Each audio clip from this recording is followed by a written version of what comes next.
그래서 국민연금이 이렇게 투입되면서 시간이 지나면 지날수록 더더욱 악순환에 빠질 가능성이 크다고 이렇게 예측을 하고 있습니다. 정말 안 좋은 상황이거든요. 안녕하세요, 존 버나드. 여러분들, 진짜 환율 개입이 시작된 것 같습니다. 그래서 환율 전쟁이 이미 시작됐고요. 그래서 정부에서는 국민연금을 투입한 것 같습니다. 그래서 어느 정도 규모를 투입했는지는 그냥 추정치만 나오고 있는데, 중요한 거는요, 환율이 얼마나 떨어졌냐면요, 이틀간 43원 이 정도 떨어졌습니다. 그래서 보시면은 장중 저점은 1429원 이 정도로 됐는데, 약 2개월 만에 최저치로 내리긴 했어요. 그러니까 어느 정도 방어를 하려고 신경을 썼다. 그런데 중요한 건, 이거는 제가 봤을 때는 이제 패를 이제 아예 까발린 것 같아서, 글로벌 헤지 펀드라고 하잖아요. 그 환투기 세력들이 이걸 보면서, 야, 이거 한국 한번 공격해봐, 공격해서 한번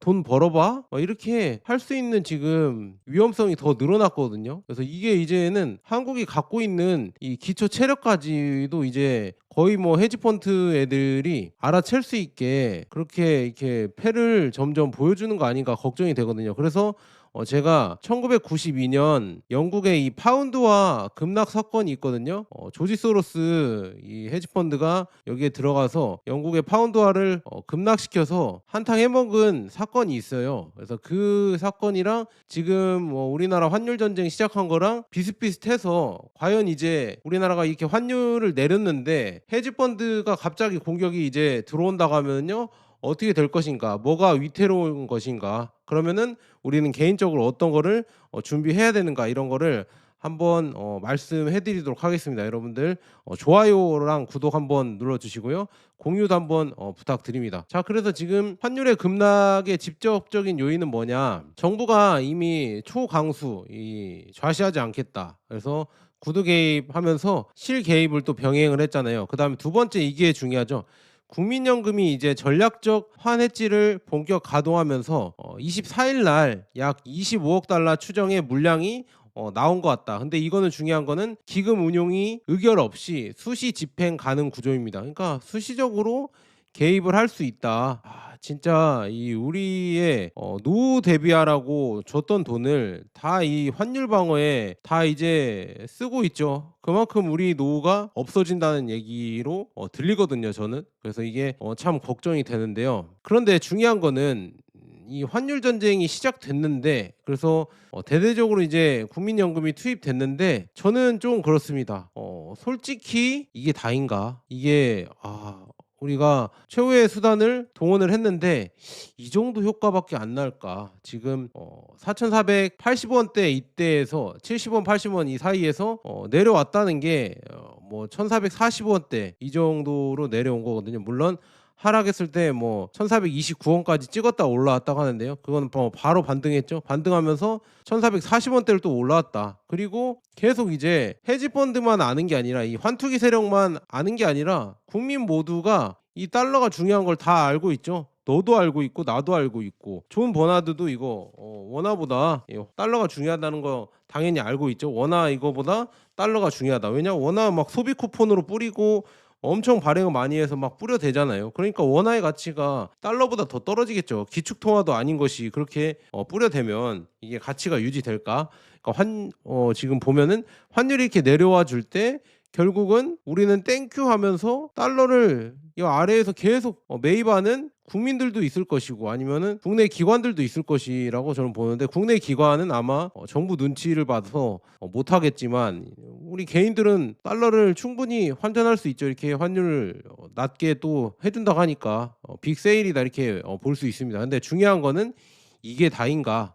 그래서 환투기 세력들이 이거를 보고 있는데, 어떤 거를 보고 있냐면요, 어떻게 이제 이 한국이란 이 외환 맛집에서 어떻게 이제 환투기를 해서 헤쳐 먹을까, 이걸 아마 이 헤지펀드 이런 애들이 아마 보고 있을 겁니다. 왜냐, 지금 우리가 대대적으로 국민연금을 투입해서 내렸다는 게 이 정도, 별 변화가 없어요. 한 이 정도밖에 안 내렸어요. 지금 큰 틀에서 봤을 때는 봐봐요. IMF 겪었다가 내려왔죠. 그 다음에 글로벌 이 어디죠 언제죠 서프라임 모기지 겪었다가 내려왔죠. 그래서 내려와서 이렇게 안정이 찾았는데 중요한 건 이건 서서히 올라가잖아요. 서서히 올라갔다가 내려왔다가 서서히 올라갔다 내려왔다 올라왔다 들어 눌러 들었다가 모르겠어요. 누를지 모르겠어요. 눌러봤자 어느 정도 누르겠어요. 근데 이 하단이 계속 올라가고 있잖아요. 그리고 여기 상단에서 또 이렇게 만나잖아요. 그러면 이렇게 내려왔다가 다시 올라왔다 내려왔다 이렇게 해서 여기 삼각수렴 하면은요 결국에는 뻥 터져버리는 겁니다. 그래서 2,000원까지도 갈 수 있다 뭐 이렇게 예상하시는 분들도 있는데 뭐 1,500원 1,600원은 뭐 금방 갈 수 있겠죠. 이 힘이 모여버리면. 그래서 지금 이렇게 응축되고 있고 내려도 이제 아마 이제 다들 아니까 이 달러가 역시나 귀한 게 맞구나. 지금 포지션이 이거밖에 없구나. 정부에서 취할 수 있는 게 이거밖에 없구나 이렇게 생각하면 다 이제 좀만 내려와도 환율이 내려와도 서로 이렇게 달러를 살려고 하는 사람들이 이렇게 많아질 것이다. 그래서 이게 지금 문제고요. 그럼에도 불구하고 왜 지금 이 시점에 대대적으로 지금 환율을 내리면서 국민연금을 투입시켰을까 이걸 보면요. 아마도 BIS 비율 때문에 그런 것 같습니다. 그래서 BIS가 뭐냐 이 자기자본 비율인데요. 이게 국제결제은행 BIS 이 바젤 규제가 있습니다. 그래서 환율이 오르면은요 BIS 비율이 나빠져요. 왜 나빠지냐? 외화 자산에 대한 위험 가중 자산이 증가하기 때문입니다. 그러니까 환율이 올라 버리면 그걸로 이제 외화 부채를 평가하기 때문에 그만큼 원화 환산액이 증가를 하면서 분모의 지금 위험 가중 자산이 확대되거든요. 그러면은 이 지금 뭐 돈을 더 이렇게 채워 넣어야 돼요. 이 담보로 채워 넣어야 하기 때문에 환율이 낮으면 낮을수록 그리고 연말에 이 측정할 때 마지막 이제 회계일에 아마 측정을 할 거거든요. 그때 이제 낮아야 좋기 때문에 지금 연말에 규제를 하면서 이렇게 내리는 겁니다. 그래서 왜 특히 연말이 위험한가? 여기 나와 있죠. 연말은 규제 평가 시점이기 때문이다. 그래서 금융당국, 금융감독원이나 아니면 국제 투자자 그다음에 신용평가사 이런 데에서 연말 환율 수치를 보면서 이걸 판단하거든요. 그리고 BIS 비율이 흔들리면 발생하는 문제가 뭐냐? 이 은행 배당, 그다음에 보너스가 제약되고요. 그다음에 대출 축소 압력이 커지고 신용등급 전망이 악화 가능성이 있고 외국계 자금 이탈 명분을 제공하기 때문에 이런 것 때문에 관리를 해야 돼요. 연말에 관리를 해야 되기 때문에 부랴부랴 계속 이 환율을 방치하다가 결국 연말 되니까 대대적으로 좀 환율을 이 국민연금을 투입해서 환율 관리하는 모습이 보이는 것 같다. 저는 그렇게 보고 있습니다. 그래서 환율을 누르면 어떤 효과가 있냐 이렇게 물어보시면요. 이 환율을 누르면요. 외화자산 원화 환산액이 줄어들죠. 그러면은 위험 가중 자산이 당연히 줄어들겠죠. 그래서 BIS 비율이 즉각 개선됩니다. 이것 때문에 아마 지금 이 시점에서 환율 전쟁을 시작한 것 같아요. 그래서 대대적으로 국민연금을 투입한 것 같습니다. 왜냐? 은행 시스템 안정을 시키고 연말에 금융 불안을 차단하기 위해서 가장 빠르고 비용 대비 큰 효과가 큰 응급처치다. 그러니까 이걸로 하면 효과가 크니까 응급처치를 지금 한 것이다 이렇게 볼 수 있습니다. 그런데 중요한 거는 이거가 일시적일 수가 있다는 거죠. 그러니까 연말만 넘기고 이제 또 새해가 시작되면은요 환율이 또 다시 올라갈 수 있어요. 그러니까 이거 지속적으로 이걸 과연 내리면서 막을 수 있을까? 우리가 예전부터 말한 이 원화 가치를 높이지 않는 상황에서 환율만 막으려고 하면 절대 안 막아지거든요. 이 원화 가치를 높이려면 어떻게 해야 되냐? 돈 푸는 걸 줄여야죠. 그리고 금리를 인상을 해야겠죠. 긴축을 하고 금리를 인상을 해야 되는데 그 포지션이 한국에는 없다니까요. 그러니까 헤지펀드 애들이 이걸 다 보는 거죠. 일개 유튜버인 존 버나드도 이걸 아는데 헤지펀드 그 정보가 그렇게 빠른 세계적인 투자 헤지펀드에서는 당연히 알겠죠. 그러니까 이미 뭐 공격하려고 하면은요 벌써 이제 계획을 세워놓고 이제 시점만 기다리는 상황일 수도 있겠구나 이거를 볼 수가 있습니다. 그래서 헤지펀드의 영국 파운드 공격이 1992년 블랙 웬즈데이 사건이 있었는데 이게 뭐냐? 조지 소로스의 헤지펀드가 영국의 파운드를 공격해서 크게 먹은 사건이거든요. 그래서 여기 이분이 조지 소로스인데요. 중요한 거는요. 지금 미국 재무부 장관 스콧 베센트가 있잖아요. 여기 조지 소로스 이 헤지펀드에서 일한 사람이에요. 그러니까 일명 별명이 조지 소로스 키드다. 조지 소로스 키즈자 이렇게 불렸던 사람이 이분입니다. 스콧 베센트. 근데 지금 재무부 장관을 하고 있죠. 그러니까 재밌어지는 거예요. 그래서 미국이 뭐 속된 말로 한국을 좀 털어 먹을까? 우리나라 미국이 돈이 없으니까 한국을 좀 털어서 돈 좀 가져올까? 이렇게 하면은 환 공격이 당연히 들어올 수도 있다는 얘기죠. 그래서 좀 두려워해야 된다 이렇게 말씀드리고 그래서 지금 헤지펀드의 영국 파운드 공격 이 사건을 한번 간략하게 한번 소개해드리면서 왜 지금 이 국민연금이 환율 방어에 투입된 게 뭐가 문제인지, 그리고 이제 뭐 국제적인 헤지펀드 이런 회사들이 만약에 우리나라에 환 공격이 들어온다고 하면요, 이게 어떤 식으로 작용할 것인지, 우리가 얼마나 취약한지 이걸 한번 얘기해 드리도록 하겠습니다. 자, 1992년 9월 16일 블랙 웬즈데이는 헤지펀드가 중앙은행 및 정부의 외환 방어를 압도할 수 있음을 보여준 사건입니다. 그래서 조지 소로스가 이끄는 퀀텀 펀드, 양자 펀드라고 하는데, 퀀텀 펀드와 다른 헤지 펀드들은 영국 파운드화를 대대적으로 공매도하여 영국 정부에 약 34억 파운드의 손실을 입히면서 단 한 달 만에 10억 달러 이상의 수익을 거두었다고 합니다. 그래서 지금 사건의 배경을 보면요, 환율 방어의 불가능성, 이게 나와 있습니다. 그래서 영국은 지금 유럽 환율 메커니즘 ERM에 가입한 지 2년 만에 이 위기가 발생했다고 하거든요. 문제는 뭐냐? 영국이 너무 높은 환율 수준에서 ERM에 진입했다는 점입니다. 그래서 영국의 인플레이션은 독일의 3배에 달했고, 높은 환율을 유지하기 위해서 경제 상황에 맞지 않게 높은 금리를 유지해야 했습니다. 그래서 경제학자들은 파운드가 과대평가되어 있다는 것을 알고 있었고, 소로스를 포함한 헤지펀드들도 이를 간파했습니다. 그래서 헤지펀드의 전략적 공격이 있었는데, 소로스는 수개월에 걸쳐 150억 달러 규모의 공매도 포지션을 구축했습니다. 그래서 이런 걸 구축을 해서 전략은 간단했습니다. 파운드를 차입하여 팔고, 그 다음에 독일 마르크를 매입한 후 파운드가 하락하기를 기다리는 것이었습니다. 그래서 소로스는 단순히 파운드만 공매도한 게 아니라 영국 채권을 매도하고, 그 다음에 독일과 프랑스 채권을 매입하는 등 다층적인 거시적 베팅을 했습니다. 그러니까 이렇게 할 수가 있다는 얘기죠. 우리나라도 그렇게 할 수가 있겠죠. 환율 뭐 원화를 공매도하고, 뭐 한국 채권을 매도하고, 뭐 이렇게 일본이나 위안화 뭐 이런 거, 중국 채권을 매입, 아니면 뭐 미국 채권을 매입하면서 다층적으로 헤지펀드가 다변화해서 공격을 할 수 있다는 그런 선례가 있죠. 이렇게 여기 보면. 그래서 이때 쭉 해서 9월 15일 이 부데스방크, 이 독일의 중앙은행 총재가 하나 또는 두 통화가 압박을 받을 수 있다는 발언을 하자, 이는 파운드를 직접 겨냥하는 신호로 해석되었습니다. 그래서 다음날 아침 소로스는 공매도 포지션을 15억 달러에서 100억 달러로 확대했습니다. 그래서 이렇게 하니까 이거 다 보고, 이거 확실하구나, 이 소로스의 퀀텀 펀드가 여기 공격하는구나 해서 다른 헤지 펀드들도 여기가 맛집이구나, 영국이 맛집이구나 해서 이렇게 들어왔다고 합니다. 우리나라도 충분히 이렇게 될 수가 있죠. 어떤 펀드가 이렇게 공격 들어오는데요, 다른 헤지 펀드까지 계속 이제 공매도가 들어오고 레버리지로 이렇게 공격을 들어올 수가 있다, 이렇게 볼 수 있습니다. 그래서 여기가 지금 보면 영국의 중앙은행은 절박한 상황에서 여기 나와 있죠. 시간당 20억 파운드씩 파운드화를 매입하여 사상 최대 규모의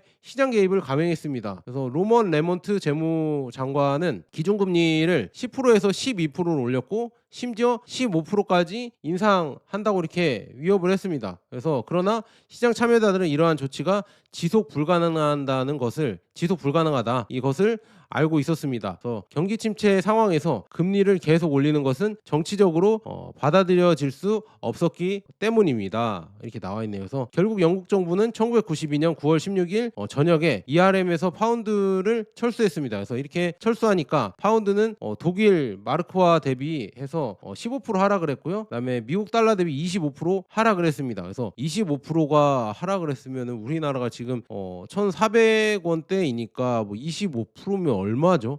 그렇게 올라간다는 얘기죠. 그러니까 뭐 거의 우리나라도 25% 이렇게 하락하면 한 거의 2,000원 가까이 되는 거 아닙니까? 거의 뭐 1,700원, 1,800원 정도 되겠죠. 그 정도 되면 이렇게 된다는 얘기거든요. 그렇게 되면은 거의 뭐 우리나라도 실패한 거죠. 그래서 소로스와 그의 팀은 한 달 만에 10억 달러에서 15억 달러 이익을 거두었고, 소로스는 영국 중앙은행을 꺾은 남자, 이거 유명하죠. 이거 진짜 전설적으로 불리는 이게 그거거든요. 퀀텀 펀드가. 그래서 이렇게 불리게 되었다. 그래서 헤지 펀드가 성공한 이유는 다음과 같다. 어떤 거냐? 자금력과 레버리지가 있기 때문에. 그러니까 소로스는 단지 10억 달러 담보금으로 150억 달러의 규모의 포지션을 유지할 수 있었다. 그래서 헤지펀드의 레버리지 능력은 중앙은행의 개입을 압도할 수 있습니다. 그리고 정보 우위가 있었다. 시장 참여자들은 영국 경제의 약점을 인식했고 정부가 환율을 영구적으로 방어할 수 없다는 것을 알았다. 이거 지금 우리나라랑 오버랩 되죠. 이거 인식을 했고 정부가 영구적으로 이거 환율 방어를 할 수 없다는 거를 시장 참여자들이 알고 있죠. 우리나라도. 그다음에 시장 심리의 변화. 그러니까 헤지펀드의 공격이 시작되자 다른 시장 참여자들도 파운드 매도를 동참했습니다. 이것도 똑같죠. 우리나라도 만약에 환율이 올라가는 것 같다 하면요, 우리나라 자체 이 개인들조차도 달러를 모으려고 하겠죠. 근데 여기에 헤지펀드 공격까지 들어오면은 더더욱 그렇게 하지 않을까. 그래서 수입 업체들이 워낙 환전 수요를 늘렸고, 그다음에 금융기관들이 자신의 계정에서 파운드를 공매도했습니다. 그러니까 이게 파운드군요. 파운드 환전 수요를 늘렸고 이렇게 나와 있고요. 그다음에 영국의 외환 보유액에 한계가 있었다. 그러니까 영국은 단순히 금리를 올리는 것만으로는 충분하지 않았다. 그다음에 외환 보유액이 고갈이 임박했기 때문에 이렇게 항복을 했다. 이렇게 볼 수가 있습니다. 그래서 이렇게 지금 영국의 사례를 봤을 때 우리나라랑 너무 많이 오버랩 되죠. 그래서 지금 한국의 국민연금 환율 개입은 위험한가? 이거에 대해서 지금 비슷하게 이렇게 예를 들어 드리자면, 국민연금은 중앙은행이 아니죠. 그래서 국민연금은 중요한 거는 연금 수익률을 극대화하는 기관이지 통화 주권 기관이 아닙니다. 그래서 무제한 통화 발행권, 그다음에 정책금리 결정권이 없습니다. 국민연금은. 그래서 헤지펀드 입장에서는 버틸 수 있는 한계가 명확한 플레이어다. 그러니까 영구적으로 얘네들은 못 버티겠구나. 그래서 한번 보자, 얼마나 환율 내렸나 보자 하면서, 시간은 뭐 헤지펀드 편이기 때문에 서서히 기다리면서 아마 국민연금의 능력을 한번 보겠죠. 테스트를 하면서 얼마나 얘네들이 환율 방어를 할 것인가, 이거를 볼 수가 있겠죠. 근데 중요한 거는 이 국민연금이라는 이 기관 자체가 연금 수익률을 극대화해서 노후 대비를 할 수 있게 그 자금을 마련하는 기관이지, 이 환율 방어에 쓰이는 기관이 아니거든요. 이 환율 방어, 이 지금 달러 해지를 해버리면, 이게 지금 그렇게 돼버리면, 외환 해지를 해버리면 결국에 이게 환율이 오르면 오를수록 계속 손해가 나는 구조거든요. 그렇게 되면은 이거를 지속 가능하게 국민연금에서 유지를 못할 것이다. 왜냐, 이제는 뭐 정치적으로 이제 비판을 받으면서 국민들의 반대가 있을 거니까 그렇게 못할 것이고요. 그다음에 환율 방어 목적으로 달러 매도는 이 자발적으로 공개 포지션을 보여주는 거다. 이미 뭐 지금 국민연금이 환율 안정을 위해서 달러를 매도하고 원화를 매수를 반복하면 시장은 여기서 달러 공급이 나온다, 이런 레벨 학습이 될 것이다. 그러니까 이는 과거 ERM과 동일한 구조다. 그러니까 영국과 동일한 구조거든요. 그래서 방어선이 보이는 순간 공격이 시작됩니다. 그래서 이제 헤지펀드들이 만약에 우리나라 공격할 생각이라고 하면요, 지금 환율 방어 했잖아요, 내렸잖아요. 근데 이게 어느 정도 내리는 거고, 그다음에 얼마 정도 국민연금이 여유 자금이 있어서 막을 수 있을까, 이거를 아마 머리 똑똑한 헤지펀드에서 다 계산하고 있을 겁니다. 그래서 이 계산이 완료되고, 이렇게 하면 되겠다. 서서히 이렇게 들어온다고 하면 서서히 들어오다가 공격을 한 번에 동시다발적으로 레버리지까지 써서 확 들어올 수가 있거든요. 그러면 우리나라 환율 무너지면서 경제가 무너질 수도 있겠죠. 그래서 그런 취약성이 있고요. 그다음에 여기 나와 있죠. 헤지펀드의 자금 규모와 기동성의 차이가 있다. 그래서 글로벌 매크로 헤지펀드는 단일 펀드 수백억 달러가 이렇게 지금 모일 수 있고요. 그다음에 옵션, 선물, NDF, 스왑, 이런 레버리지 공격까지도 가능하다. 이런 스왑을 통한 레버리지 공격까지도 다채롭게 공격이 가능한데, 중요한 거는 국민연금은 달러를 팔수록 외화 자산 비중이 감소하면서 장기 수익률이 훼손됩니다. 그리고 여기 나와 있죠. 정치, 여론 압박으로 손절이 늦어질 수도 있고요. 그래서 이런 것 때문에 점점 더 국민연금이 시간이 지나면 지날수록 이제 체력이 약해지면서 질 수밖에 없지 않을까, 저는 그렇게 보고 있습니다. 그래서 환율 방어 주체가 연기금이라는 신호의 위험성은 뭐냐, 헤지펀드 관점에서 해석을 해보자면 중앙은행이 전면에 안 나선다. 그래서 정부도 부담을 느낀다. 그래서 방어 의지가 약하다, 이렇게 볼 수가 있습니다. 그래서 이는 공격 논리를 강화합니다. 그래서 방어 주체가 연기금이면요, 정책 지속성이 낮음이죠. 그 다음에 손실이 누적되면 국민 노후 자금 문제로 정치 이슈화가 될 겁니다. 당연히 이렇게 되겠죠. 그래서 결국 중단 시점이 예측이 가능하다. 그러니까 계속 하다 보면, 얘네들은 체력이 부족하니까 그냥 계속 버티다 보면 결국은 아마도 막다가 이제 포기를 할 것이다. 그러면은 뭐 헤지펀드가 쉽게 이기는 거죠. 그래서 장기적으로 지금 환율 방어 플러스 연금 수익률 악화라는 이중 손실을 볼 것인데, 이 달러 강세 국면에서 달러를 팔면 환차익을 포기하는 거죠. 환차익을 포기하고 해외 주식 채권 수익률이 하락을 하겠죠. 그리고 환율 방어 실패 시에 환율도 오르고 연금 수익률도 악화되는 두 가지 이런 안 좋은 이런 상황이 발생할 수 있다. 그래서 즉 방어에 성공해도 손실, 실패하면 더 큰 손실이기 때문에 이거를 계속 하기가 쉽지 않다. 그래서 국민연금이 이렇게 투입되면서 시간이 지나면 지날수록 더더욱 악순환에 빠질 가능성이 크다고 이렇게 예측을 하고 있습니다.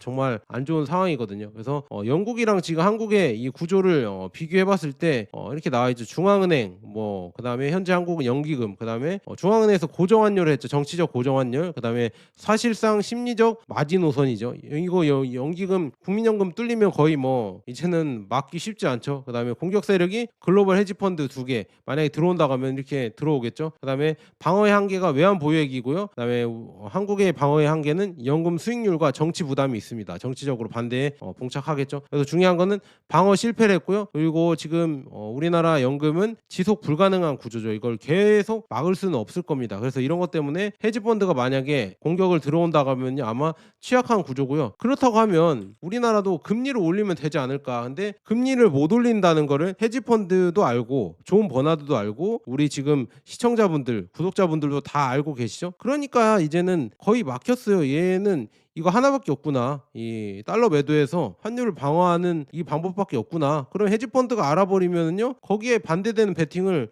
막 레버리지까지 동원을 해서 아마 공격을 하면서 다른 데 또 이제 양방으로 이렇게 더 이렇게 다채롭게 공격이 들어오겠죠. 그러면은 그걸 어떻게 국민연금이나 아니면 한국은행에서 어떻게 막을까? 그렇게 똑똑한 헤지펀드가 공격이 들어오면은요, 진짜 좀 말이 안 될 것 같습니다. 그래서 다만 우리를 조금 공격을 안 했으면 좋겠다.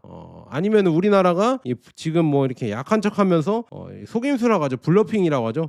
블러핑이었으면 좋겠습니다. 지금 이렇게 우리나라가 해외 이 서학개미들한테 너 니네 지금 달러 좀 있냐 이렇게 이런 게 다들 그냥 연기였으면 좋겠습니다. 약한 척 연기를 하면서 헤지펀드들이 들어온다고 하면요, 도가내든 쥐라고 해서 강력하게 이제 반격을 해서 헤지펀드들 몰아냈으면 좋겠다는 개인적인 바람을 해보는데 아마 아닐 겁니다. 아마 뭐 이렇게 약한 척 하는 게 아니라 진짜 약해서 지금 그렇게 보이는 거 아닌가, 저는 그렇게 생각하고요. 그래서 외환시장은 지금 의지가 아니라 구조를 공격한다.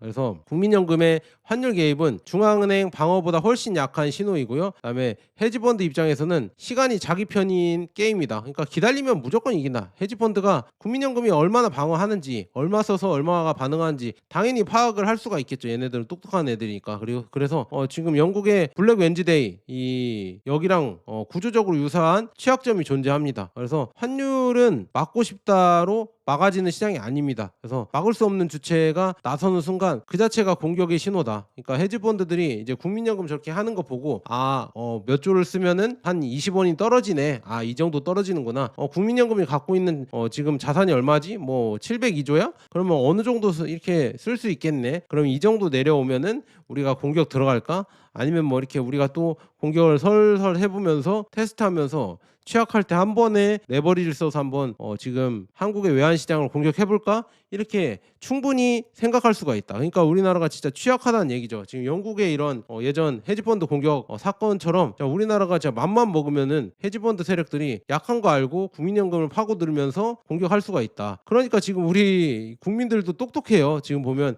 여기 나와 있죠. 미국 달러 USD 100달러 지폐가 소진됐다고 이렇게 나와 있죠. 그래서 환율 모처럼 떨어지자 이제는 사겠다. 이 환율 떨어지니까 산다고 이렇게 나오는 거예요. 그래서 강남은행에서 100달러 지폐가 동났다고 합니다. 이렇게 볼 수가 있죠. 이제 다들 똑똑해지고 있어요. 야, 역시나 달러가 귀하구나. 그러면은 환율 떨어졌네. 이 바이 더 딥 무조건 빨리 사러 가자. 그래서 100달러 지금 다들 사서 쟁여 놓으려고 지금 은행에 갔는데 외환은행이랑 합병해서 지금 하나은행이거든요. 그러니까 외환을 담당하는 은행이에요. 그래서 그런데도 달러가 부족하다고 하니까 역시나 우리나라 국민들 똑똑하구나. 이 시점에서 달러를 모아야 된다는 거를 너도 알고 나도 알고 다 아는구나, 이거를 느낄 수가 있었습니다. 사실 지금 보면 뭐라고 해야죠? 1933년 때 심지어 미국에서 대공황이 왔었거든요. 그런데 그때 루즈벨트 대통령이 금을 빼앗았어요. 그러니까 개인의 금화나 금괴, 금증서 보유를 불법화 시키면서 그거 다 반납해라. 반납하면 온스당 20.67달러로 주겠다, 이렇게 해서 반납하게 만들었거든요. 그래서 여기 지금 보세요. 이렇게 이때는 금이 이렇게 많았나 봅니다. 이렇게 다발로 금을 이렇게 갖고 와서 여기에 지금 싸구려 달러로 바꿔가는 모습이 보이시죠? 이때 너무 안타깝습니다. 진짜 이렇게 금을 뺏을 수가 있었다. 이게 무서운 게 뭐냐면요, 이례적으로 이제 개인의 자산을 몰수할 수도 있다, 이런 거를 보여준 사건입니다. 그러니까 우리나라도 만약에 이게 역사적으로 이렇게 나왔으니까 혹시 모르는 겁니다. 그러니까 사람들이 지금 현금 달러를 지으려고 현물로 지금 이렇게 가지러 가는 거겠죠. 그래서 개인적으로 이렇게 지금 현금이죠.